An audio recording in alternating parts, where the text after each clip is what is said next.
നമസ്കാരം. കേരള ടൈംസ് വാർത്തകളിലേക്ക് സ്വാഗതം.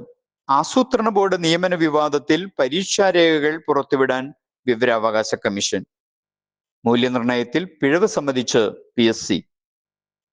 സംസ്ഥാനത്ത് ആസൂത്രണ ബോർഡിലെ തന്ത്രപ്രധാനമായ തസ്തികകളിലേക്ക് നടന്ന നിയമന പരീക്ഷകളിലെ വിവാദങ്ങളിൽ കർശന ഇടപെടലുമായി സംസ്ഥാന വിവരാവകാശ കമ്മീഷൻ.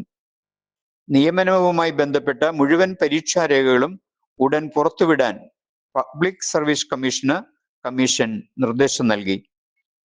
ഉദ്യോഗാർത്ഥികളുടെ ഉത്തരക്കടലാസുകൾ, അഭിമുഖത്തിൽ ലഭിച്ച മാർക്കിന്റെ വിശദാംശങ്ങൾ ഉൾപ്പെടെയുള്ള എല്ലാ രേഖകളും അപേക്ഷകർക്ക് 7 ദിവസത്തിനകം കൈമാറണമെന്നാണ് ഉത്തരവ്. മുൻപ് വിവരാവകാശ നിയമപ്രകാരം ഉദ്യോഗാർത്ഥികൾ ആവശ്യപ്പെട്ടിട്ടും PSC നൽകാതിരുന്ന രേഖകളാണ് ഇപ്പോൾ അടിയന്തരമായി നൽകാൻ കമ്മീഷൻ ആവശ്യപ്പെട്ടിരിക്കുന്നത്. അതേസമയം ആസൂത്രണ ബോർഡ് പരീക്ഷയുടെ മൂല്യനിർണയത്തിൽ ഗുരുതരമായ വീഴ്ച സംഭവിച്ചതായി PSC പരീക്ഷാ കൺട്രോളർ സമ്മതിച്ചു. പരീക്ഷാ പേപ്പർ മൂല്യനിർണയത്തിനായി അസൈൻ ചെയ്തതിൽ സാങ്കേതിക പിഴവുകളുണ്ടായെന്നും ചോദ്യപേപ്പറിലെ 10 ചോദ്യങ്ങൾ മൂല്യനിർണയത്തിന് വിധേയമാക്കിയിരുന്നില്ലെന്നും കൺട്രോളർ വ്യക്തമാക്കി. സംഭവത്തിൽ ആഭ്യന്തര അന്വേഷണത്തിന് PSC ഉത്തരവിട്ടിട്ടുണ്ട്. വിജിലൻസ് വിഭാഗം SP-ക്കാണ് അന്വേഷണ ചുമതല. ക്രമക്കേടുകളെക്കുറിച്ച് സമഗ്രമായി അന്വേഷിച്ച് 2 ആഴ്ചയ്ക്കകം റിപ്പോർട്ട് സമർപ്പിക്കാൻ SP-ക്ക് നിർദ്ദേശം നൽകിയതായി PSC വാർത്താക്കുറിപ്പിലൂടെ അറിയിച്ചു.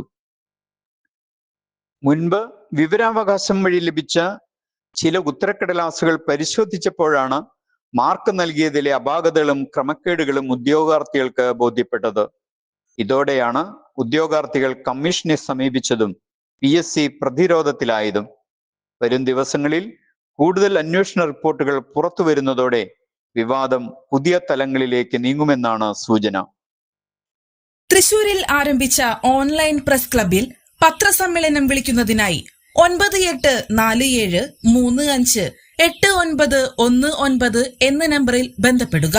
നിങ്ങളുടെ നാട്ടിലെ വിശേഷം ഓൺലൈൻ വാർത്തകളിലൂടെ നിമിഷനേരം കൊണ്ട് ജനഹൃദയങ്ങളിൽ എത്തിക്കാൻ ഓൺലൈൻ പ്രസ് ക്ലബ് നിങ്ങളെ സഹായിക്കുന്നു.